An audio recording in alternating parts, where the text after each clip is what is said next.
हरिः ओम. श्री स्वामी समर्थ. पुण्याचे आप्पासाहेब सबनीस श्रीमान गृहस्थ. पण पती पत्नीला जबरदस्त पिशाच्य बाधा होती हो. ते पिशाच्या अंगात शिरलं की 4-4, 8-8 दिवस खाणं पिणंच बंद व्हायचं दोघांचं.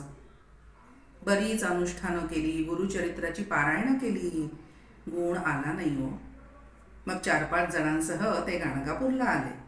म्हणजे निघाले गाणगापूरला, पण वाटेमध्ये अक्कलकोट दर्शनासाठी म्हणून गेले. स्वामी महाराजांना नमस्कार केला, म्हणाले, आम्ही गाणगापुरास व्याधी निरसनार्थ चाललो आहोत, आपली आज्ञा असावी, आशीर्वाद असावे.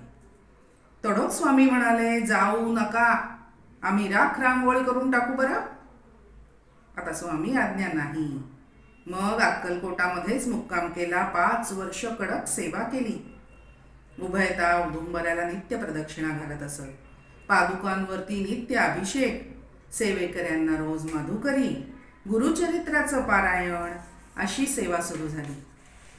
आणि या अनुष्ठानांनी तो संबंध होताना तो सतत बडबड बडबड करायला लागला. पण जसजशी यांची साधना वाढली तसा हळूहळू तो नरम झाला. 5 वर्षांनी त्या बाधेतून उभयता मुक्त झाले. यांनी वकिली सुरू केली परत.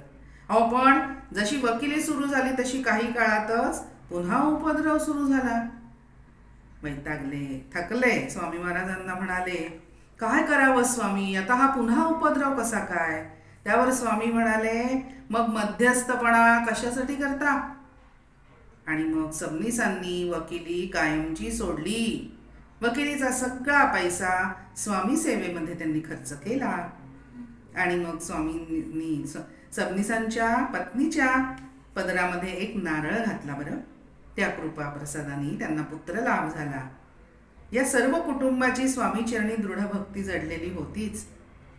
निरंतर स्वामी पूजन भजन करत असत बरं.